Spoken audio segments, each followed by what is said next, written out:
ஓம் சாந்தி. முரளி தேதி 18/7/2025.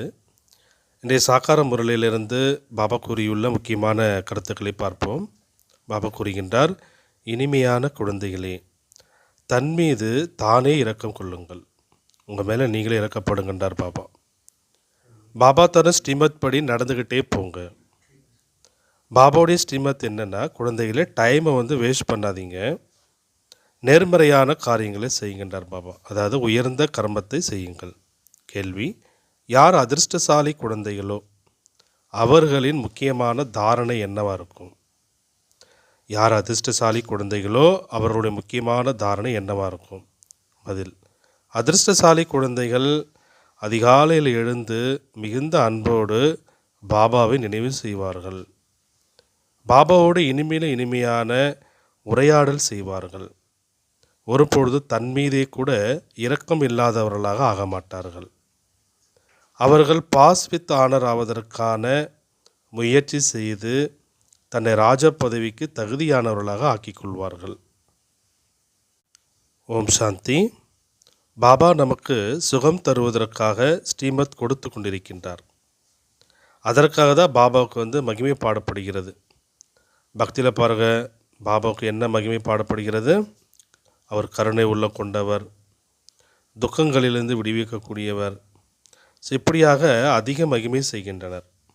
பாபா சொல்கிறாரு, வெறுமனே மகிமையினுடைய விஷயம் மட்டுமல்ல, பாபாவுக்கு குழந்தைகளுக்கு வழிமுறை தர வேண்டிய கடமை இருக்கின்றார் பாபா. எப்படி லௌகிகத்தில் அப்பா குழந்தைகளுக்கு வழிமுறைகள் தருவாங்க இல்லையா, அந்த மாதிரி எல்லையற்ற அப்பாவும் நமக்கு வழிமுறை தர வேண்டியது இருக்கின்றார். இது என்னுடைய கடமைன்றார் பாபா. எல்லையற்ற பாபாவும் வழிமுறை தருகிறார். உயர்ந்தவரிலும் உயர்ந்த தந்தை என்றால் நிச்சயமாக அவருடைய வழிமுறை கூட எப்படி இருக்கும்? உயர்ந்ததிலும் உயர்ந்ததாகவே தான் இருக்கின்றார் பாபா. இந்த சமயம் உலகத்திற்கு கிடைப்பது என்ன? ராவனுடைய வழிமுறை. குழந்தைகளாக உங்களுக்கு ராமரின் வழிமுறை கிடைக்குதுன்றார். இந்த ராமர்னா யார்? சிவபாபா. சிவபாபாவினுடைய வழிமுறை என்பது கிடைக்கின்றது. பாபா சொல்கிறாரு, குழந்தைகளை நல்ல காரியம் பண்ணுங்க. அனைத்திலும் நல்ல காரியம் என்ன அப்படின்னா, உங்கள் மீது நீங்கள் இறக்கப்படுவது தான்ன்றார் பாபா. இப்போ பாபா மீண்டும் வழிமுறை தருகிறார். ஒன்று, பாபாவுடைய நினைவில் இருங்க. இப்பொழுது தன் மீது நீங்கள் இறக்க வைங்க. இந்த வழிமுறையை பாபா நமக்கு கொடுக்குறார். தன்னை ஆத்மா என உணர்ந்து தன்னுடைய பதித்த பாவனர் பாபாவை நினைவு பண்ணுங்க. அப்போது நீங்கள் பாவனமாக ஆகிவிடுவீர்கள். பாபா நமக்கு என்ன அறிவுறுத்துறாரு? எப்படி நாம் தூய்மையாக ஆவது, இதற்கான வழிமுறையும் அறிவுரையும் தருகிறார். அவருடைய வழிமுறைப்படி நடக்கலைன்னா தன் மீது இரக்கம் வைக்காதவராக நீங்கள் ஆகின்றீர்கள். பாபா ஸ்ரீமத் தராரு, குழந்தைகளே டைம் வேஸ்ட் பண்ணிடாதீங்க, நேரத்தை வீணடிக்காதீர்கள். நான் ஆத்மா என்ற பாடத்தை நீங்கள் பக்காவாக ஆக்கி கொள்ளுங்கன்றார் பாபா. நான் ஆத்மா என்ற பாடத்தை பக்காவாக நீங்கள் ஆக்கி கொள்ளுங்கள். நீங்கள் பக்தி மார்க்கத்தில் கூட நினைவு செய்கின்றீர்கள். அநேகர் கேட்குறாங்களா, எப்படி நினைவு செய்வது என்று? ஆத்மாவின் பரமாத்மாவின் வடிவம் என்ன நினைவு செய்வதற்கு அப்படின்னு கேட்குறாங்க. ஏனென்றால் பக்தி மார்க்கத்தில் பாடப்பட்டிருக்கு பரமாத்மா பெயர் வடிவத்திற்கு அப்பாற்பட்டவர் என்று. ஆனால் பாபா என்ன கூறுகிறார்? அப்படி இல்லை. பொதுவாக பார்த்தீங்கன்னா பெயர் உருவம் இல்லாத ஒரு பொருள் என்பது இருக்க முடியாது இல்லை. எல்லா பொருளுக்குமே பேர் இருக்குது, உருவம் இருக்குது. அப்படியே பரமாத்மாவுக்கும் ஆத்மாவுக்கும் பேர் இருக்குது, உருவம் இருக்குது. புருவ மத்தியில் ஆத்மா நட்சத்திரத்தை போல் உள்ளது என்று சொல்லவும் செய்கின்றனர். பிறகு ஏன் சொல்கின்றனர்? ஆத்மா என்பது என்ன? அவர் சொல்கிறார், ஆத்மா பார்க்க முடியாது, அதுவும் அறிந்து கொள்ளக்கூடிய பொருள் என்றார் பாபா. ஆத்மாவை அறிந்து உணர்ந்து கொள்ளப்படுகின்றது, பரமாத்மாவையும் அறிந்து உணர்ந்து கொள்ளப்படுகிறது. அது மிகவும் சூட்சமமான பொருளாகும். மின்மினி பூச்சியை விடவும் மிகவும் நுட்பமானது. சரீரத்திலிருந்து எப்படி வெளியேறிவிடுகிறது என்பது தெரிவதில்லை. ஆத்மா உள்ளது என சாட்சாத்காரம் ஆகின்றது. எப்படி ஆத்மாவோ அதே போல பரமாத்மா கூட ஆத்மாதான். ஆனால் அவர் சுப்ரீம் ஆத்மா. அவர் பிறப்பிறப்பில் வருவதில்லை. ஆத்மா சுப்ரீம் என சொல்லப்படுவது பிறப்பிறப்பு இல்லாமல் இருப்பதால் தான்டார் பாபா. ஏன்னா நம்ம ஜீவாத்மாக்கள் எல்லாரும் பிறப்பிறப்பில் வந்து வந்து கலைகளை எழுந்து சதோ பிரதானத்தை தமோ பிரதானம் ஆகிடுறோம் இல்லையா. ஆனால் பரமாத்மா சிவபாபா வந்து அது போன்ற பிறப்பிறப்பில் வர்றதில்லை. அதனால் அவர் எப்பொழுதுமே உயர்ந்தவரிலும் உயர்ந்தவராகவும் இருக்கின்றார். மற்றபடி முக்தி தாமத்திற்கோ அனைவரும் தூய்மையாகித்தான் செல்ல வேண்டும். இதிலும் ஹீரோயினுடைய பாட்டு நம்பர்வார் இருக்கின்றார். ஆத்மாக்கள் வரிசைக்கிரமமாகவோ உள்ளனர் இல்லையா. நாடகத்தில் சிலர் பார்த்தீங்கன்னா அதிக சம்பளம் வாங்கக்கூடியவங்களாக, சிலர் குறைவாக வாங்கக்கூடியவர்களாகவும் இருக்கின்றார்கள். லக்ஷ்மி நாராயணருடைய ஆத்மாவை மனித ஆத்மாக்களுக்குள் மிக மேலானதாக சொல்வார்கள். அந்த மனித ஆத்மாக்களிலே உயர்ந்தவங்க யார்? லக்ஷ்மி நாராயணருடைய ஆத்மா.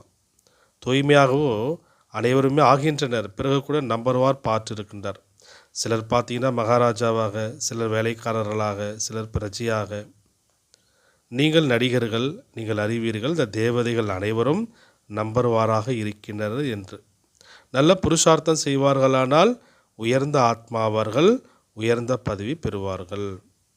உங்களுக்கு நினைவு வந்துவிட்டது நாம் 84 பிறவிகளை எப்படி எடுத்தோம் என்று. எல்லோருமே சொல்கிறாங்க, நான் நரனிலிருந்து நாராயணனாக உலகத்திற்கு எஜமானனாக ஆவேன் என்று. அப்படியானால் அத்தகைய முயற்சி என்பது நீங்கள் செய்யணுன்றார் பாபா. முயற்சியின் அனுசாரம் நம்பர்வார் பதவி பெறுகின்றனர். எல்லோருக்குமே நம்பர்வார் பாட்டு கிடைத்துள்ளது. இந்த ட்ராமா ஏற்கனவே உருவாக்கப்பட்டிருக்கின்றார் பாபா. பாவங்களுடைய சுமையோ உங்கள் தலை மீது நிறைய இருக்குது. அவற்றை எப்படியாவது இங்கேயே நீங்கள் போக்கிவிட வேண்டும். அப்பொழுது தான் ஆத்மா வந்து தூய்மையாகின்றார் பாபா. தமோ பிரதானமாகவும் ஆத்மாவாகி நீங்கள் ஆகியிருக்கின்றீர்கள் என்றால் சதோ பிரதானமாகவும் ஆக வேண்டும். இந்த சமயம் அதிக ஏழ்மை நிலையில் பாரதம் இருக்கின்றது. இந்த விளையாட்டு பாரதத்தில் தான் உள்ளது. மற்றபடி அவர்களோ தர்மஸ்தாபனை செய்வதற்காக வருகின்றனர். புனர்ஜன்மம் எடுத்தே கடைசியில் அனைவருமே தமோ பிரதானமாக ஆகின்றனர். சொர்க்கத்தின் எஜமானர்களாக நீங்கள் ஆகின்றீர்கள். நீங்கள் அறிவீர்கள், பாரதம் மிகவும் உயர்ந்த தேசமாக இருந்தது. இப்பொழுது எவ்வளோ ஏழையாக இருக்கின்றார் பாபா. ஏழைக்குத்தான் அனைவரும் உதவி செய்கின்றனர். ஒவ்வொரு விஷயத்திலும் பிச்சை எடுத்துக்கொண்டே இருக்கின்றனர். முன்பு அதிக தானியங்கள் இங்கிருந்து சென்றன. இங்கேருந்து எல்லாத்தையும் எடுத்துகிட்டு போயிட்டாங்கன்றார். அதிகமான தானியங்கள் இங்கிருந்து சென்றன. இப்பொழுது ஏழையாக ஆகிவிட்டதால் பிறகு வாங்கியதை திரும்ப கொடுக்கும் சேவை நடைபெற்று கொண்டிருக்கிறது. எதை எடுத்து சென்றனரோ அது கடனாக கிடைத்து கொண்டிருக்கிறது என்றார் பாபா. கிருஷ்ணர் மற்றும் கிறிஸ்தவருக்கு ராசி ஒன்றுதான் என்றார். கிறிஸ்தவர்கள்தான் பாரதத்தை விழுங்கி இருந்தனர். அதாவது நிறைய எடுத்துகிட்டு போயிட்டாங்க. மற்ற கிறிஸ்தவருக்கு ராசி ஒன்றுதான். கிறிஸ்தவர்கள் தான் பாரதத்தை விழுங்கியிருந்தனர். இப்போ மீண்டும் டிராமாவின் அனுசாரம் அவர்கள் தங்களுக்குள் அடித்து கொள்கின்றனர். வெண்ணெய் குழந்தைகளாகிய உங்களுக்கு கிடைக்கின்றது. கிருஷ்ணருடைய வாயில் வெண்ணெய் இருந்தது என்பதெல்லாம் கிடையாது. இதுவோ சாஸ்திரங்களில் எழுதப்பட்டிருக்கின்றார் பாபா. முழு உலகமும் கிருஷ்ணருடைய கையில் வருகின்றது. முழு உலகத்திற்கு நீங்கள் எஜமானராகின்றீர்கள் என்றால் உங்களுக்கு எவ்வளோ குஷி இருக்க வேண்டும். உங்களுடைய ஒவ்வொரு அடியிலும் பல மடங்கு வருமானம். ஒரு லக்ஷ்மி நாராயணனுடைய ராஜ்யம் மட்டுமில்லை, ராஜகுலமே இருந்ததுன்றார் பாபா. ராஜாராணி எப்படியோ அப்படியே பிரஜைகளும் இருந்தனர். அனைவரின் கால் அடியிலும் பல மடங்கு வருமானம் என்றார். அங்கு அளவற்ற செல்வம் இருக்கும். பணத்திற்காக எந்த ஒரு பாவமும் செய்ய மாட்டார்கள். அளவற்ற செல்வம் இருக்கும். அலாவுதீனின் அற்புத விளக்கு விளையாட்டை காட்டுகின்றனர் இல்லையா. அலாவுதீன் என்றால் அவர் தேவி தேவதா தர்மத்தை ஸ்தாபனை செய்கின்றார். ஒரு வினாடியில் ஜீவன் முக்தி தருகிறார். ஒரு வினாடியில் சாட்சாத்காரம் ஆகிவிடுகிறது. அளவற்ற கஜானாவை காட்டுகின்றனர். மீரா சாட்சாத்காரத்தில் கிருஷ்ணரோடு நடனமாடினார். அதெல்லாம் பக்தி மார்க்கண்டார். இங்கே பக்தி மார்க்கத்தினுடைய விஷயம்லாம் எதுவுமே கிடையாது. நீங்களும் சொர்க்கத்தில் போய் நடைமுறையில் ராஜ்ய பாக்கியத்தை அடைவீர்கள். பக்தி மார்க்கத்தில் வெறுமனே சாட்சாத்காரம் தான் கிடைக்குதுன்றார். இந்த சமய குழந்தைகளாக உங்களுக்கு நோக்கம் குறிக்கோளினுடைய சாட்சாத்காரம் கிடைக்கின்றது. நம்ம என்னவாக ஆக வேண்டும், அந்த சாட்சாத்காரம் கிடைக்குதுன்றார் பாபா. இது போல் ஆகப் போகிறோம் என்பதை நீங்கள் அறிவீர்கள். குழந்தைகள் மறந்து விடுகின்றனர். அதனால தான் இந்த பேட்ச் எல்லாம் தரப்படுகிறது என்றார் பாபா. இப்போது நாம் எல்லையற்ற அப்பாவின் குழந்தைகளாக ஆகியிருக்கின்றோம். எவ்வளோ குஷி இருக்க வேண்டும். இதையோ அடிக்கடி உறுதி செய்து கொள்ள வேண்டும். ஆனால் மாயா எதிர்த்தரப்பில் உள்ளது. அதனால் குஷியும் விடுபட்டு விடுகிறது. பாபாவை நினைவு செய்து கொண்டே இருப்பீர்களானால் நஷா இருக்கும். பாபா நம்மை உலகத்தினுடைய எஜமானராக ஆக்குகின்றார் என்று. எந்த மாதிரி நஷா இருக்கின்றார்? பாபா நம்மை உலகத்தினுடைய எஜமானராக ஆக்குகின்றார் என்ற அந்த நஷா இருக்கின்றார். பிறகு மாயா மறக்கடித்து விடுகிறது. அப்படி மறக்கடித்து விடுகிறது என்றால் பிறகு ஏதாவது விக்கர்மங்கள் ஆகிவிடுகின்றன. பாவக்கர்மங்கள் ஏன் நடக்குதுன்றாரு? பாபாவை எப்பொழுது நீங்கள் மறந்து விடுகின்றீர்களோ அப்பொழுது.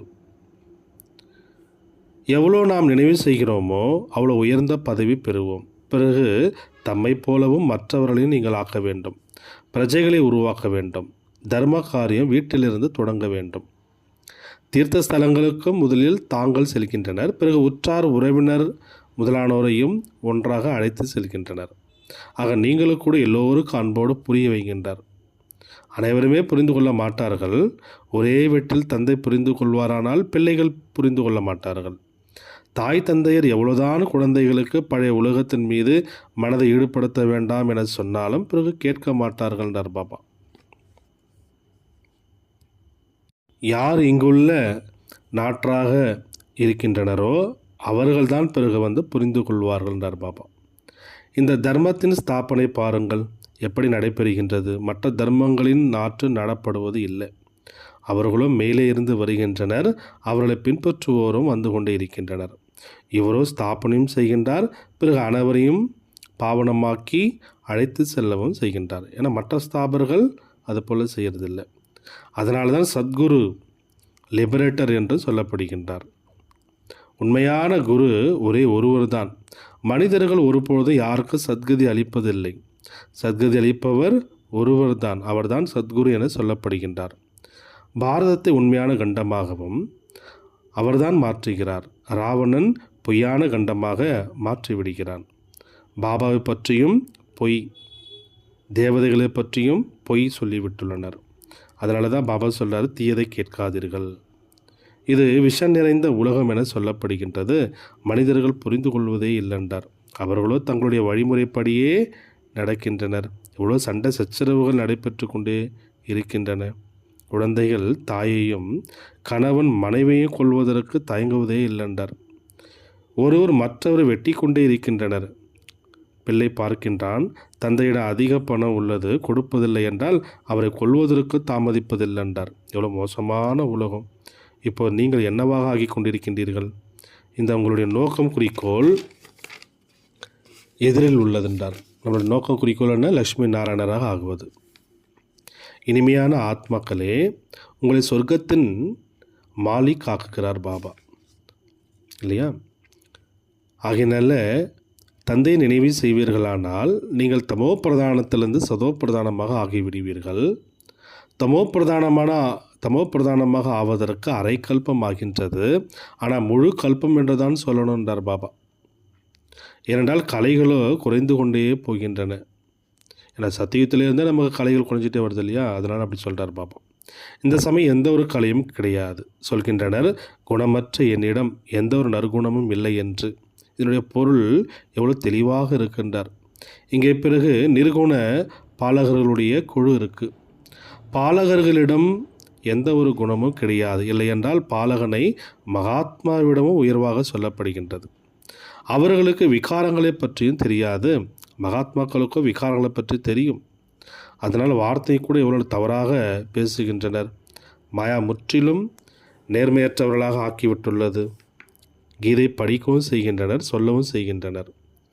பகவான் வாக்கு காமம் மகா சத்ரு. இது ஆரம்பத்திலிருந்து கடைசி வரை துக்கம் தருவது என்பதாக இருக்கிறது என்றார். பிறகும் பவித்திரமாவதில் விக்னங்களை ஏற்படுத்துகின்றனர். பிள்ளைகள் திருமணம் செய்து கொள்ளவில்லை என்றால் எவ்வளோ சண்டையிடுகின்றனர். பாபா சொல்கிறார், குழந்தைகளாக நீங்கள் ஸ்ரீமத் படி நடக்க வேண்டும். யார் மலராக மாறுவதற்கு இல்லையோ அவர்களுக்கு எவ்வளோதான் புரி வைத்தாலும் ஒருபொழுதும் ஏற்றுக்கொள்ள மாட்டார்கள் அப்படின்றார் பாபா. எங்காவது குழந்தைகள் நாங்கள் திருமணம் செய்து கொள்ள மாட்டோம் என சொல்லிவிட்டால் தாய் தந்தையர் எவ்வளோ கொடுமைப்படுத்துகின்றனர் அப்படின்றார் பாபா. பாபா சொல்கிறார், நான் ஞான இங்கத்தை படிக்கிறேன். அனைவிதமான விக்னங்கள் ஏற்படுகின்றன. 3 அடி நிலம் கூட தருவதில்லை. நீங்கள் பாபாவின் வழிப்படி மட்டும் நினைவு செய்து பவித்திரமாக ஆகின்றீர்கள். வேறு எந்த ஒரு கஷ்டமும் கிடையாதுன்றார் பாபா. நான் வரவேண்டி உள்ளது வந்து குழந்தைகளாக உங்களுக்கு மீண்டும் ஆஸ்தி தருகிறேன். நான் ஆஸ்தி தருகிறேன், ராவணன் சாபம் தருகிறான். இது விளையாட்டுன்றார் பாபா. யார் ஸ்ரீமத் படி நடப்பதில்லையோ இவருடைய அதிர்ஷ்டம் அவ்வளோ உயர்ந்தது அல்ல என்று புரிந்து கொள்ளப்படுகிறது அப்படின்றார் பாபா. தன்னை ஆத்மா என உணர்ந்து பாபாவை நினைவு செய்வீர்களானால் விக்கிரமங்கள் விநாசமாகும், மேலும் குஷியினுடைய அளவு அதிகரிக்கும். யார் பாஸ்வித் ஆனர் ஆகின்றனரோ அவர்கள்தான் ராஜ்யத்திற்கு தகுதி உள்ளவர்களாக ஆக முடியும். ஒரு லக்ஷ்மி நாராயணர் மட்டும் ராஜ்யம் செய்வதில்லை, ராஜ பரம்பரை இருக்கின்றார். இப்போ பாபா சொல்கிறாரு, நீங்கள் எவ்வளோ தூய்மையான புத்தி உள்ளவர்களாக ஆகின்றீர்கள். இது சத்சங்கம் என சொல்லப்படுகிறது. சத் சங்கம் ஒன்றுதான் உள்ளது. அந்த தந்தை உண்மையிலும் உண்மையான ஞானம் கொடுத்து உண்மையான கண்டத்தினுடைய அதிபதியாக ஆக்குகின்றார். கல்பத்தின் சங்கம யுகத்தில் தான் சத்தியத்தினுடைய சங்கம் என்பது கிடைக்கிறது அப்படின்னு பாபா புரிய வைக்கிறார். இப்போது நீங்கள் ஆன்மீக சால்வேஷன் ஆர்மி, அதை மீட்டெடுக்கும் சேனை. நீங்கள் உலகத்தினருடைய துன்பத்தை போக்கி கரையேற்றுகின்றீர்கள். உங்களை துன்ப உலகிலிருந்து மீட்டெடுப்பவர், ஸ்ரீமத் தரக்கூடியவர் பாபா ஆவார். உங்கள் மகிமை மிகப்பெரியது. பாபாவுடைய மகிமையும் பாரத்துடைய மகிமையும் அளவற்றது. குழந்தைகளாகிய உங்களின் மகிமையும் அளவற்றது. நீங்கள் பிரம்மாண்டத்தின் மாலிக்காகவும் உலகத்தின் மாலிக்காகவும் ஆகின்றீர்கள். நானும் பிரம்மாண்டத்தின் மாலிக்காக மட்டும்தான் இருக்கிறேன்டார் பாபா. பூஜையும் உங்களுக்கு இரட்டை பூஜை நடக்குது. டபுள் பூஜை பெறுவதற்கு நான் ஒன்று தேவதை ஆவதில்லை. உங்களில் கூட நம்பர்வாறு புரிந்து கொண்டிருக்கின்றீர்கள். குஷியில் முயற்சி செய்கின்றார்கள். படிப்பில் வேறுபாடு எவ்வளோ இருக்குது. சத்தியுகத்தில் லக்ஷ்மி நாராயணருடைய ஆட்சி நடைபெறுகிறது. அங்கே மந்திரி இருப்பதில்லை. லக்ஷ்மி நாராயணர் பகவான் பகவதி என்று சொல்லப்படுபவர்கள். பிறகு மந்திரியின் அறிவுரை பெற்றுக்கொள்வார்களா என்ன? எப்போது பதித்தமான ராஜாக்களாக ஆகின்றார்களோ அப்போது மந்திரி முதலானவர்களை வைத்துக் கொள்கின்றனர். இப்போது பிரஜைகள் மீது பிரஜைகளுடைய ராஜ்யம். குழந்தைகளாக உங்களுக்கு இந்த பழைய உலகத்தின் மீது வைராகியம். ஞானத்தை ஆன்மீக தந்தை ஒருவர் மட்டுமே கற்பிக்கின்றார். வேறு யாருமே கற்பிக்க முடியாது. தந்தை மட்டுமே பதித்த பாவனர், எல்லோருக்கும் சத்கதி அளிக்கக்கூடியவர். தாரணைக்கான முக்கிய சாரம், பாபாவின் நினைவோடு கூடவே தன்னைப்போல் மற்றவர்களை உருவாக்குகின்ற சேவையும் செய்ய வேண்டும். தர்மம் வீட்டிலிருந்து தொடங்க வேண்டும். அனைவருக்கும் அன்போடு நீங்கள் புரிய வைக்க வேண்டும்ன்றார் பாபா. வீட்டில் இருக்கக்கூடியவங்களுக்கும் பாபாவுடைய ஞானத்தை கொடுத்து அவர்களுக்கும் நம்ம சேவை பண்ணணுன்றார். எல்லோருக்கும் அன்போடு புரிய வைங்க. இந்த பழைய உலகத்திலிருந்து எல்லையற்ற வைராகியம் உள்ளவராக ஆக வேண்டும். தீயதை கேட்காதீர்கள், தீயதை பார்க்காதீர்கள். அந்த எல்லையற்ற தந்தையினுடைய குழந்தைகள்லாம் அவர் நமக்கு அளவற்ற கஜானாவை தருகிறார். இதே குஷியில் நீங்கள் இருக்க வேண்டும். வரதானம், ஒவ்வொரு சங்கல்பம், வார்த்தை மற்றும் செயல் பலனுடையதாக ஆக்கக்கூடிய ஆன்மீக பிரபாவத்தை ஏற்படுத்தக்கூடியவர் ஆகுக. விளக்கம், ஒருவரின் சம்பந்தத்தில் வரும் பொழுது அவருக்காக மன உணர்வானது அன்பு, சகயோகம் மற்றும் நன்மைக்கான பிரபாவமுடையதாக இருக்க வேண்டும். ஒவ்வொரு வார்த்தையும் ஒருவருக்கு தைரியம், ஆர்வம் கொடுக்கும் பிரபாவம் ஏற்படுத்த வேண்டும். சாதாரண உரையாடலில் நேரம் சென்றுவிடக்கூடாது. அதே போன்று ஒவ்வொரு காரியமும் பலனுடையதாக இருக்க வேண்டும். தனக்காக, மற்றவர்களுக்காக. தங்களுக்குள் ஒவ்வொரு ரூபத்திலும் பிரபாவம் உடையவர்களாக ஆகுங்கள். சேவையில் ஆன்மீக பிரபாவம் உடையவராகும் பொழுது தந்தையை வெளிப்படுத்துவதற்கு நிமித்தமாக நீங்களாக முடியும். ஸ்லோகனில் பாபா என்ன சொல்கிறாங்கன்னா, அந்த அளவிற்கு சுப சிந்தனை செய்யும் மணியாக ஆகுங்கள்.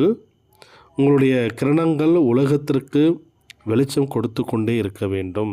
அந்த அளவுக்கு நீங்கள் சுப சிந்தனை செய்யக்கூடிய மணியாக ஆகுங்கள்டார் பாபா.